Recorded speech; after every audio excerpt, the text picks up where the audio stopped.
आज हम 10th class का first chapter chemical reaction and equation के एनसीईआरटी बुक के क्वेश्चंस लाइन वाइज करेंगे, जिसमें हम सभी क्वेश्चंस करेंगे जो पेज वाइज भी चैप्टर में अवेलेबल हैं and after that back exercise जो है चैप्टर में अवेलेबल वो भी करेंगे। अब आपके एनसीईआरटी के पेज नंबर 6 पे क्वेश्चन नंबर 1 है, जो है Y should a magnesium ribbon be cleaned before burning in air. हमने समझना है कि क्वेश्चन क्या क्या कह रहा है। क्वेश्चन कह रहा है कि जो मैग्नीशियम का एक रिबन होता है, मैग्नीशियम की ऐसी एक स्ट्रिप सी होती है, जब आप लैब में जाओगे तो टीचर आपको एक रिबन प्रोवाइड करेगा जो मैग्नीशियम रिबन होगा, और आपको बर्नर मतलब प्रोवाइड कर देगा। आपको वो कहेगा कि आप इसको आपने इसको बर्न करना है, तो टीचर उससे पहले एक आपको रेकमेंड करेगा कि इस रिबन को आप क्लीन कर लो। ये जो है केमिकल करने के बाद, केमिकल रिएक्शन करने के पहले आप मैग्नीशियम रिबन को क्लीन कर लो। वो क्यों कहेगा?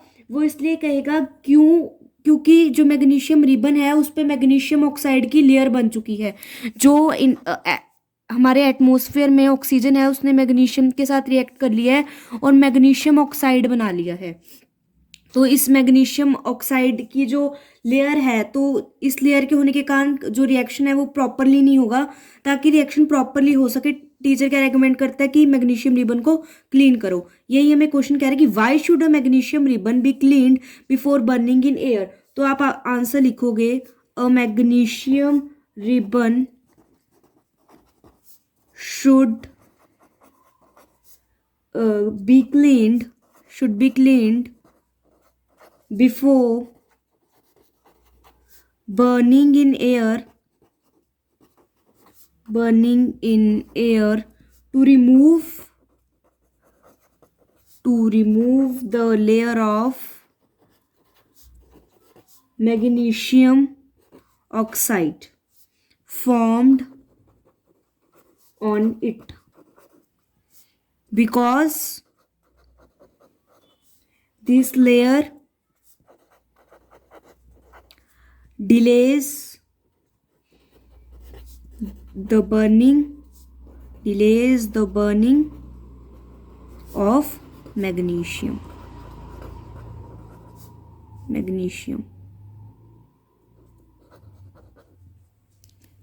नेक्स्ट आपकी बुक में क्वेश्चन नंबर 2 है, right the balanced equation of following.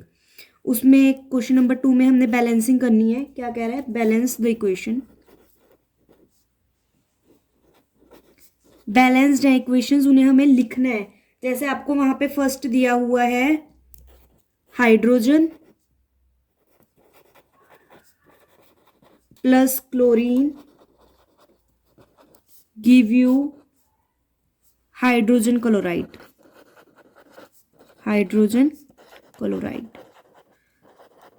तो अब आप इसको कैसे लिखोगे? सिंबल की फॉर्म में आपको लिख के देना है, उसे बैलेंस भी करना है।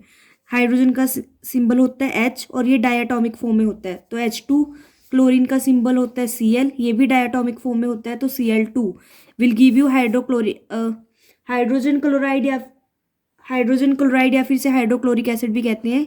यहाँ पे इन्होंने हाइड्रोजन क्लोराइड लिख रखा है, हाइड्रोजन साथ में क्लोराइड। तो यहाँ पे H2 है, क्लोरीन भी 2 है, यहाँ पे हाइड्रोजन 1 है, क्लोरीन 1 है, तो आगे 2 लगा देंगे। आपने वर्ड्स में दी हुई इक्वेशन को सिंबल के फॉर्म में रिप्रेजेंट करना है, साथ के साथ उसे बैलेंस भी करना है। नेक्स्ट हमें दिया हुआ है barium chloride plus aluminium sulphate will give you barium sulfate plus aluminium chloride।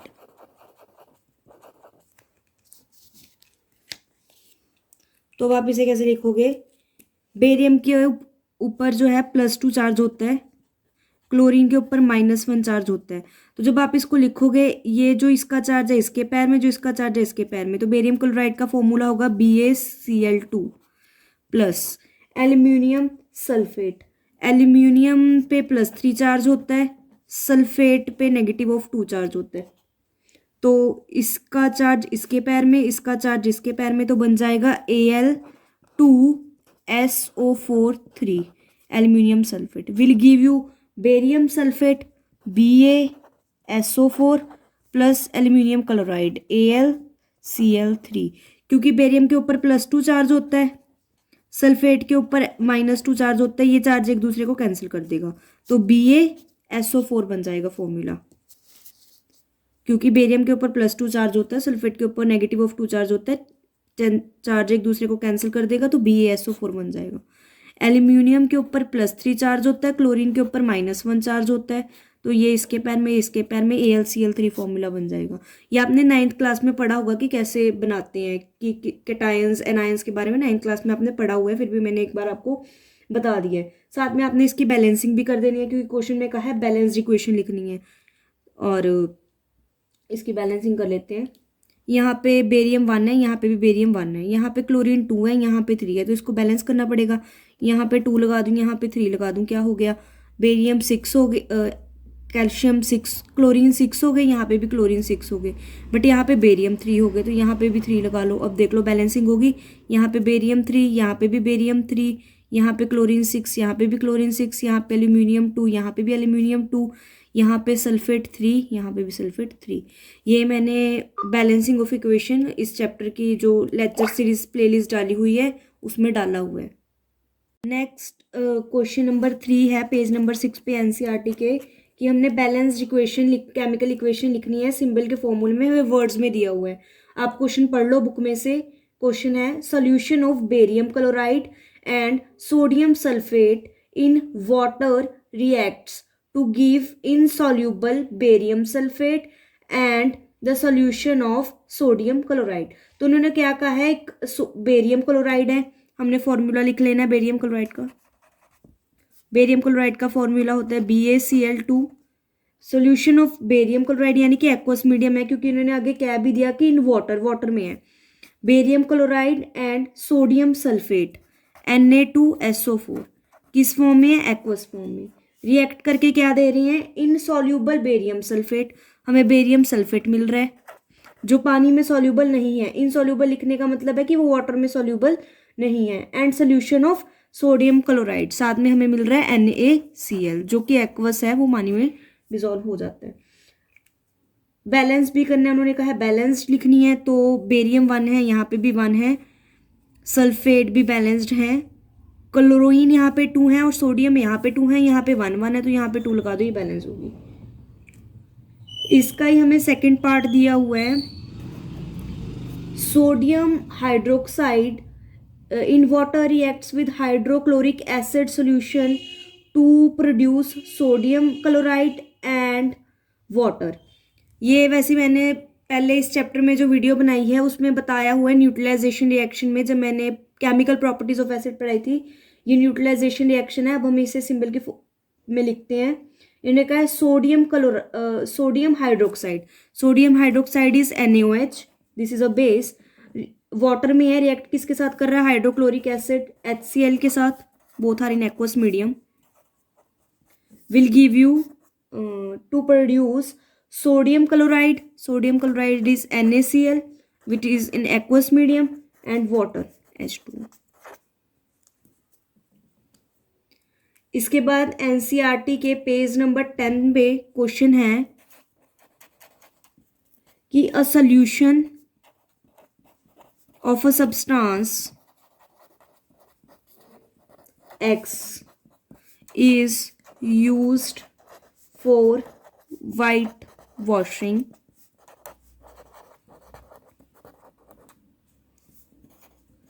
पहला उन्होंने इसमें पार्ट पूछा हुआ है, name the substance X and right it's formula.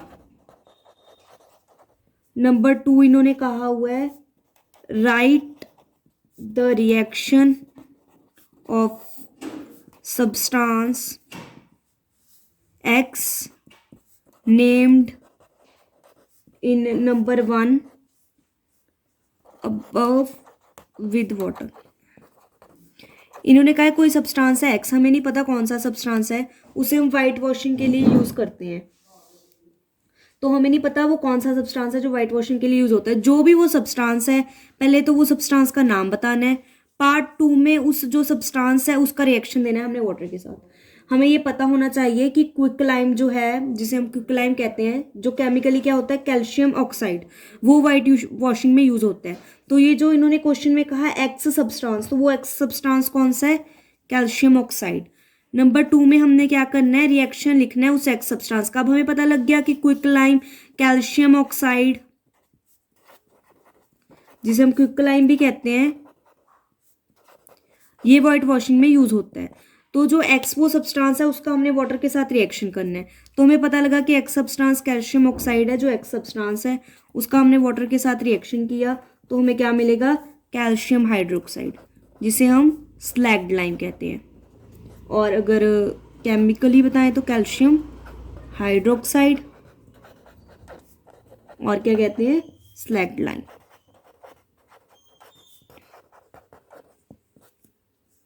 Next question आपका पेज नंबर 10 पे ही एनसीईआरटी के है, क्वेश्चन नंबर 2, जो क्या कह रहा है, why's amount of gas collected in one test tube in electrolysis of water double of the amount collected in other, name the gas. कहते हैं एक गैस है जो डबल अमाउंट में कलेक्ट होती है टेस्ट ट्यूब में, एक उससे हाफ, मतलब अगर एक के 2 मोल्स हैं तो एक का 1, ऐसा वो कह रहा है। पहले तो ये पता होना चाहिए कि इलेक्ट्रोलाइसिस ऑफ वाटर में कौन सी गैसेस निकलती हैं। तो हम पहले रिएक्शन लिख लेते हैं। क्वेश्चन आप बुक में से लिख लेना, मैं आंसर ही लिख देती हूँ। पेज नंबर 10 पे है एनसीईआरटी के। इन्होंने कहा है why's amount of gas collected in one test tube in electrolysis of water double of the amount collected in other, name the gas. पहले तो हम इलेक्ट्रोलाइसिस ऑफ वाटर करते हैं। H2 हमने लिया, उसका इलेक्ट्रोलाइसिस किया, करंट पास किया, इलेक्ट्रोलाइसिस, हमें क्या मिला, H2। जो गैसेस हैं वो कौन सी हैं, H2 एंड ऑक्सीजन। तो अब आप देखो ये बैलेंस्ड है, हाइड्रोजन के 2 मोल्स चाहिए थे, 2 हैं, ऑक्सीजन का यहाँ पे 1 है, यहाँ पे 2 है, तो हमने यहाँ पे 2 लगा दिया, तो ऑक्सीजन 2 हो गया पर हाइड्रोजन 4 हो गया। तो यहाँ पे हमने हाइड्रोजन को बैलेंस करने के लिए 2 लगा दिया। तो अब आप देख पा रहे हो हाइड्रोजन कितने हैं, यहाँ पे 2, ये कितने हैं, 1। तो हमें पता लग गया कौन सी गैस डबल अमाउंट में है यहाँ पे टेस्ट ट्यूब में, गैस कौन सी है, हाइड्रोजन। तो उन्होंने कहा है नेम द गैस, तो गैस का नाम क्या है, हाइड्रोजन। तो बस आपको ये रिएक्शन लिखना आना चाहिए, उससे आपको आंसर पता लग जाएगा।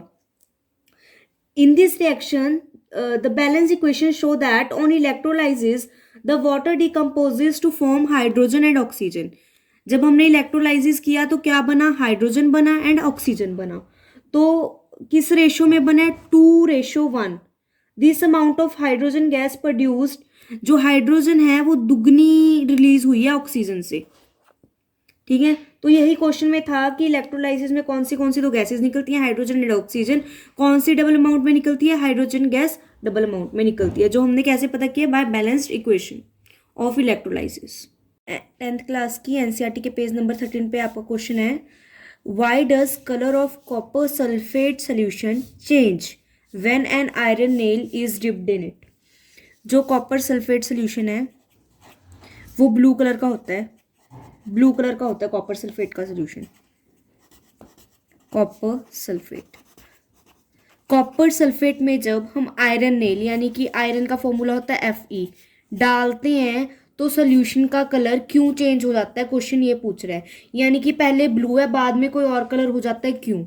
क्योंकि जब हम कॉपर सल्फेट में आयरन डालते हैं तो आयरन सल्फेट बन जाता है FeSO4, जो ग्रीन कलर का होता है, आयरन सल्फेट, और साथ में हमें मिलता है कॉपर। होता क्या है, डिस्प्लेसमेंट रिएक्शन हो जाता है, क्योंकि जो आयरन है वो मोर रिएक्टिव है कॉपर से, वो कॉपर को यहाँ से डिस्प्लेस कर देता है, डिस्प्लेसमेंट रिएक्शन हो जाता है और आयरन सल्फेट बन जाता है, जिसकी वजह से ब्लू कलर का सोल्यूशन ग्रीन कलर का हो जाता है। नेक्स्ट क्वेश्चन है, give an example of double displacement reaction other than the reaction of formation of barium sulphate and sodium chloride. है कुछ नहीं है, इसमें सिर्फ हमें ये पूछा है कि एक डबल डिस्प्लेसमेंट रिएक्शन की एग्जांपल देनी है। कंफ्यूज करने के लिए आगे क्या डाल दिया है कि ये वाली रिएक्शन नहीं देनी, इसके अलावा कोई और रिएक्शन देनी है जिसमें बेरियम सल्फेट बनता हो और सोडियम क्लोराइड बनता हो। वैसे ये डिस्प्लेसमेंट रिएक्शन का ही एग्जांपल है, क्योंकि इसमें क्या होता है, बेरियम क्या है Ba2 पॉजिटिव, क्लोरीन क्या है Cl नेगेटिव, सोडियम क्या है Na पॉजिटिव, सल्फेट क्या है SO4 2 नेगेटिव, और यहाँ पे क्या होता है Ba2 positive, SO4 2 negative, Na positive, chloride negative. यहाँ पे क्या हो रहा है, कैटायन एनायन एक्सचेंज हो रहा है। जो ये वाला कैटायन है इस एनायन के साथ जुड़ गया, ये जो ये वाला कैटायन है ये वाले एनायन के साथ जुड़ गया, है ना, प्रोडक्ट में। तो हुआ तो ये डबल डिस्प्लेसमेंट रिएक्शन ही है। पर हमने ये वाला एग्जाम्पल देना नहीं, क्योंकि उन्होंने क्वेश्चन में कह दिया कि हम एग्जाम्पल तो दो डबल डिस्प्लेसमेंट रिएक्शन का, but formation of barium sulphate और सोडियम क्लोराइड वाला एग्जाम्पल नहीं देना। तो हम कोई और एग्जाम्पल दे सकते हैं, जैसे अगर हम दें सिल्वर नाइट्रेट का एग्जाम्पल। अगर हम सिल्वर नाइट्रेट लें एक्वा सोल्यूशन में, उसमें सोडियम क्लोराइड डालें NaCl, तो हमें क्या मिलेगा AgCl sodium chloride plus NaNO3 sodium nitrate. इसमें भी क्या होता है, ये भी डबल डिस्प्लेसमेंट का एग्जाम्पल है। इसमें देखो Ag positive NO3 negative, Na positive Cl negative, Ag positive Cl negative, Na positive NO3 negative. यहाँ पे देखो, यहाँ पे भी कैटायन एनायन एक्सचेंज हो रहा है। ये जो कैटायन है Ag पॉजिटिव ये Cl नेगेटिव के साथ कंबाइन हो रहा है, और ये जो NO पॉजिटिव है NO3 नेगेटिव के साथ कंबाइन हो रहा है। ये मैंने टाइप्स ऑफ रिएक्शन वीडियो में इसी चैप्टर की समझा रखा है कि क्या होता है डबल डिस्प्लेसमेंट रिएक्शन में कैटायन एनायन एक्सचेंज होता है। एग्जाम्पल तो आप ये भी दे सकते थे डबल डिस्प्लेसमेंट की, बट उन्होंने क्वेश्चन में कह दिया कि अदर देन दिस, इस एग्जाम्पल के अलावा कोई और देनी है, तो आप एग्जाम में ये वाली एग्जाम्पल देके आ सकते हो अगर उन्होंने ऐसे क्वेश्चन डाला। नेक्स्ट क्वेश्चन है, identify the substance that are oxidised and the substance that are reduced in following reactions. Now what is oxidised और रिड्यूस्ड? जिन चीज़ों की रिडक्शन होती है, जिन मेटल्स या एलिमेंट्स की रिडक्शन होती है रिएक्शन में, उसे हम कहते हैं रिड्यूस होना, रिड्यूस्ड। जिनकी ऑक्सीडेशन होती है उन्हें कहते हैं ऑक्सीडाइज्ड। अब रिडक्शन क्या होता है, अगर किसी रिएक्शन में एडिशन ऑफ हाइड्रोजन हो जाए तो वो सब्सटेंस रिड्यूस हो गया, या फिर रिमूवल ऑफ ऑक्सीजन हो जाए, या फिर removal of non metallic element हो जाए। नॉन मेटालिक एलिमेंट्स कैसे होते हैं, जैसे हम ले सकते हैं कार्बन, कार्बन एक नॉन मेटालिक एलिमेंट है, सिलिकॉन, क्लोरीन, ये सभी नॉन मेटल्स हैं। और addition of metallic element metals कौन से हैं, जैसे सोडियम, पोटाशियम, कैल्शियम, मैग्नीशियम, ये सभी। ऑक्सीडेशन बिल्कुल इससे उल्टा होता है, addition of oxygen is oxidation, addition of hydrogen is reduction, addition of oxygen is oxidation, removal of oxygen is reduction, removal of hydrogen is oxidation. बिल्कुल उलट है, इसमें removal of non metallic element है, ऑक्सीडेशन में removal of metallic element है। जब कोई metallic element remove होता है तो क्या हो जाती है, ऑक्सीडेशन। और यहाँ पे है addition of metallic element, reduction क्या है, addition of metallic element, oxidation क्या है, addition of non metallic element. Non metallic element कौन से हो गए, carbon, silicon, chlorine, non metallic element. Metallic कौन से हो गए, सोडियम, पोटाशियम, मैग्नीशियम, कैल्शियम, ये ध्यान में रखना है। जैसे हमें फर्स्ट रिएक्शन दिया हुआ है, 4 moles of sodium reacts with oxygen to give this product. अब हमने बताना है कि इसमें क्या ऑक्सीडाइज हुआ, क्या रिड्यूस हुआ। इन दिस रिएक्शन, इस रिएक्शन में sodium is oxidised, sodium is oxidised. हम क्यों कह रहे हैं सोडियम इज ऑक्सीडाइज्ड? रिएक्शन में क्या हुआ है, रिएक्शन में हुआ है सोडियम के साथ एडिशन ऑफ ऑक्सीजन हुई है ना यहाँ पे सोडियम के साथ, तो सोडियम क्या हुआ है, ऑक्सीडाइज। क्योंकि हम एडिशन ऑफ ऑक्सीजन को क्या कह रहे हैं, ऑक्सीडेशन, तो ये क्या हुई है, ऑक्सीडाइज। और रिडक्शन क्या, रिडक्शन किसकी हुई है, ऑक्सीजन जो है वो रिड्यूस हुई है। अब ऑक्सीजन रिड्यूस्ड क्यों हुई है, ये जो ऑक्सीजन है इसके साथ मेटालिक एलिमेंट जुड़ गया है। सोडियम क्या है, मेटल,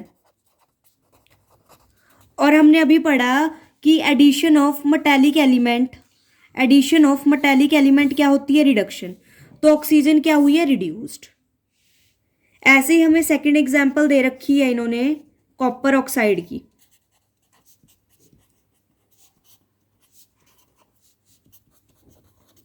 अब कॉपर ऑक्साइड के साथ ऑक्सीजन लगा हुआ था यहाँ पे रिएक्टेंट में। प्रोडक्ट में क्या हुआ है, ऑक्सीजन उड़ गया, यानी कि रिमूवल ऑफ ऑक्सीजन हो गया। तो क्या हुई है, मतलब रिडक्शन। कॉपर ऑक्साइड क्या हुआ है, रिड्यूस्ड। कॉपर ऑक्साइड क्या हुआ है, reduced. Copper oxide is reduced. ये नहीं कहना कि कॉपर रिड्यूस हुआ है, कॉपर ऑक्साइड रिड्यूस हुआ है, क्योंकि रिएक्टेंट में कॉपर ऑक्साइड था, कॉपर थोड़ी था। कॉपर तो प्रोडक्ट में है। ये नहीं कहना कि कॉपर रिड्यूस हुआ है, कॉपर ऑक्साइड रिड्यूस हुआ है, क्योंकि कॉपर ऑक्साइड में से रिमूवल ऑफ ऑक्सीजन हुई है, तो उसे क्या कहते हैं, रिडक्शन। और हाइड्रोजन क्या हुई है, ऑक्सीडाइज्ड। रिएक्टेंट में जो है वो ऑक्सीडाइज और रिड्यूस होते हैं। बच्चे प्रोडक्ट और रिएक्टेंट को कोई फर्क ही नहीं रखते, जो मर्जी बोलते रहते हैं। हाइड्रोजन क्या हुई है, ऑक्सीडाइज, क्योंकि एडिशन ऑफ ऑक्सीजन किसमें हुआ है, हाइड्रोजन में, और एडिशन ऑफ ऑक्सीजन क्या है, oxidation. Hydrogen is oxidised, hydrogen is oxidised. बस हमने यही बताना था कि इन रिएक्शंस में क्या ऑक्सीडाइज हुआ है, क्या रिड्यूस हुआ है। मेन तो आपका यही आंसर है। फर्स्ट रिएक्शन में सोडियम जो है ऑक्सीडाइज हुआ है, ऑक्सीजन जो है वो रिड्यूस हुआ है। सेकंड में कॉपर ऑक्साइड रिड्यूस हुआ है, हाइड्रोजन ऑक्सीडाइज्ड हुई है। जो अगर आपको ये बातें समझ आ गई, आपको पता है मेटालिक एलिमेंट क्या है, नॉन मेटालिक एलिमेंट क्या है, तो आप इसका रिप्लाई आराम से कर सकते हो। ये तो सिर्फ अंडरस्टैंडिंग के लिए इतना कुछ किया है मैंने, आंसर आपके यही है। एनसीईआरटी का 10th की का पेज नंबर 14 खोलो और क्वेश्चन पढ़ो मेरे साथ साथ। Which of statement about the reaction below are incorrect. हमें ये एक रिएक्शन दिया हुआ है, हमने बताना है इनमें से क्या इनकरेक्ट है। मैं आपको दोबारा रिएक्शन लिख के समझाती हूँ, फिर आपको समझ आएगा अच्छे से। 2 moles of lead plus carbon dioxide as gas in product. तो हमने अभी पिछले क्वेश्चन में भी पढ़ा था, ऑक्सीडेशन क्या होती है, addition of oxygen, addition of oxygen और रिमूवल ऑफ हाइड्रोजन। इससे बिल्कुल उल्ट जो है रिडक्शन होती है, addition of hydrogen, addition of hydrogen and removal of oxygen. अगर आप यहाँ पे अब ध्यान से देखो तो यहाँ पे लेड ऑक्साइड से लेड बन रहा है, तो हो क्या रहा है, रिमूवल ऑफ ऑक्सीजन हो रहा है ना लेड ऑक्साइड में से, लेड ऑक्साइड में से रिमूवल ऑफ ऑक्सीजन हो रहा है। और रिमूवल ऑफ ऑक्सीजन क्या है, रिमूवल ऑफ ऑक्सीजन क्या है, रिडक्शन। तो लेड ऑक्साइड क्या हो रहा है, रिड्यूस। तो लेड ऑक्साइड रिड्यूस हो रहा है, तो मतलब डी तो करेक्ट है, बिल्कुल सही है, लेड ऑक्साइड रिड्यूस हो रहा है। पर हम यहाँ पे क्वेश्चन पे ध्यान से आके खोल के देखना है कि इनकरेक्ट बताना है क्या है, करेक्ट नहीं। पहले हम देख लेंगे कि करेक्ट क्या क्या है, जो करेक्ट नहीं है वो इनकरेक्ट है ऑब्वियसली। नेक्स्ट, ऑक्सीजन कार्बन के साथ क्या है, ऑक्सीजन ज्वाइन हो रही है, यानी कि कार्बन के साथ क्या हो रहा है, एडिशन ऑफ ऑक्सीजन। और एडिशन ऑफ ऑक्सीजन क्या है, ऑक्सीडेशन। तो कार्बन क्या हो रहा है, ऑक्सीडाइज्ड, मतलब सी भी सही है। तो गलत क्या है, ए और बी करेक्ट रॉन्ग ऑप्शंस हैं, क्योंकि उन्होंने कहा lead is getting reduced. Lead reduce नहीं हो रहा, लेड ऑक्साइड रिड्यूस हो रहा है। रिएक्टेंट में तो लेड है ही नहीं कि प्रोडक्ट में रिड्यूस होगा, लेड ऑक्साइड है रिएक्टेंट में जो रिड्यूस हो रहा है, जिसमें से रिमूवल ऑफ ऑक्सीजन हो रहा है। तो मतलब पहला ऑप्शन गलत है। सेकंड, इन्होंने कहा है carbon dioxide is getting oxidised. Reactant में तो कार्बन डाइऑक्साइड है ही नहीं कि आगे ऑक्सीडाइज हो, हमें प्रोडक्ट में मिले। कार्बन ऑक्सीडाइज हो रहा है, कार्बन में एडिशन ऑफ ऑक्सीजन हो रहा है। तो ऑप्शन बी भी गलत है, यानी कि इनकरेक्ट कौन से हैं, ए एंड बी हमारे इनकरेक्ट हैं। तो ये ऑप्शन हमारी सही है, ऑप्शन नंबर 1 इसका आंसर है।